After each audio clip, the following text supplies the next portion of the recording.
Ympäristöjärjestöjen talkooleirit houkuttelevat väkeä Lappiin. Vapaaehtoiset siistivät talkookohteita ja oppivat samalla Lapin luonnosta. Heinäkuun lopulla retkeilyalueita kunnostettiin Inarissa.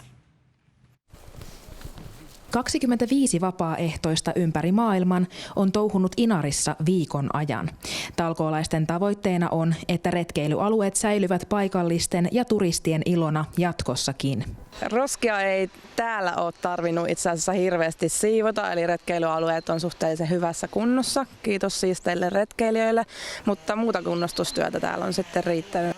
Kaikki halukkaat eivät tänäkään vuonna mahtuneet mukaan leirille.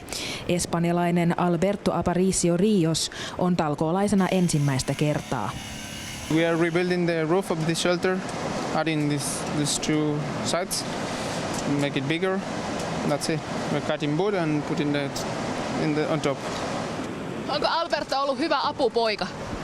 No Albertohan kyllä siitä tulee varsinainen timpuri. Lahtelainen Leena Laine on todellinen talkookonkari. Tämä on jo 17. kesä, kun hän kiertää Suomea talkooleirit karttanaan. En ole parempaa kesänviettoa löytänyt ja saa paljon tietoa kasvillisuudesta, linnustosta, yleensä tästä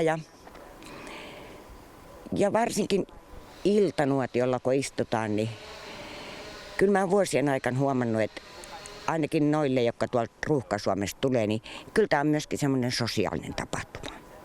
Työn lomassa ehtii nauttia myös Lapin luonnon antimista. Olen ranskalainen, ei ole musiikka Pariisissa.